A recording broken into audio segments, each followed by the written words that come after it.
కానీ మీకు అందరికి అర్థమయ్యేలాగా చెప్పాలంటే ఒక విషయం చెప్తా, గుర్తుపెట్టుకోండి. చంద్రబాబు నాయుడు గారు ఈడ పవన్ కళ్యాణ్, లోకేష్ ఇద్దరు కూర్చొని ఉంటే 3 వస్తువులు ఇచ్చినాడంట పంచుకోమని చెప్పి. ఒక దుప్పటి ఇచ్చినాడంట, ఒక చెట్టు ఇచ్చినాడంట, 3వది ఒక ఆవుని ఇచ్చినాడంట. మీరిద్దరు పంచుకోండిరా ఆస్తులు అని చెప్పినాడంట. చెప్తేనే లోకేష్ ఏమన్నాడంట, అన్నా 2 నిమిషాలు అయిపోయినాక నీ ఇష్టం, 2 నిమిషాలు. లోకేష్ చెప్పినాడంట పవన్ కళ్యాణ్కి, అన్నా నీకు పంపకాలు సరిగ్గా రావు, నేను పంచుతా, న్యాయంగా పంచుతా ఇద్దరికి అని అంట. అన్న తర్వాత మొట్టమొదట దుప్పటి తీసుకున్నారంట. దుప్పటి తీసుకుంటే నారా లోకేష్ ఏం చెప్పాడంట, అన్నా న్యాయంగా పంచుకుందామన్నా ఈ దుప్పటి, దీన్ని పొద్దునంతా నువ్వు వాడుకో, రాత్రి అయితే నేను వాడుకుంటా అని అంట.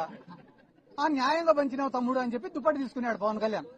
తీసుకున్న తర్వాత పొద్దున ఎండకు దాన్ని కప్పుకోలేకున్నాడంట, వేడి అయిపోతేనే సాయంత్రం అయితేనే లోకేష్కి ఇచ్చినాడు. పాపం లోకేష్ తెలివైనాడు కదా, చలికి బాగా కప్పుకొని పండుకున్నాడు. అంటే దుప్పటి లోకేష్ కు ఉపయోగపడింది, చంద్రబాబుకు ఉపయోగపడలే. అయిపోయిన తర్వాత పవన్ కళ్యాణ్కి ఉపయోగపడలే. అయిపోయిన తర్వాత ఇద్దరు చెట్టుకాడికి పోయినారు. చెట్టుకాడికి పోతే మళ్ళా లోకేష్ వచ్చి, అన్నా ఇది కూడా న్యాయంగా పంచుతానా, నేను అధర్మం పాటించాను అని చెప్పి, చెట్టు పై భాగం అంతా నేను తీసుకుంటా, కింది భాగం అంతా నువ్వు తీసుకోండి నాన్న అంట. అంటే చెట్టుకు నీళ్లు పోసేదంతా పవన్ కళ్యాణ్, వచ్చిన పండ్లు తినేదంతా లోకేష్.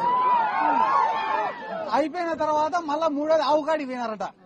పోయి, అన్న ఇది కూడా నేను న్యాయంగా పంచుతానా, ఆవుకు ముందు భాగం అంతా నువ్వు తీసుకో, వెనక భాగం అంతా నేను తీసుకుంటా అని అంట. అంటే ఆవుకు రోజు నీళ్లు పోసేది, మేపేసేదంతా పవన్ కళ్యాణ్, వచ్చే పాలు పిండుకొని తినేది లోకేష్. ఈ రోజు జన సైనికుల పరిస్థితి ఏమరా అంటే, కూలీ చేసేది ఇల్లు, వచ్చిందంతా తినేది తెలుగు తమ్ముళ్ళు. కాబట్టి తెలుగుదేశం వాళ్ళకే, జనసేన వాళ్ళకే గతి లేనప్పుడు అక్క మన పైన దాడి పైన వీళ్ళు స్పందిస్తారు అనుకోవడం మన మూర్ఖత్వం.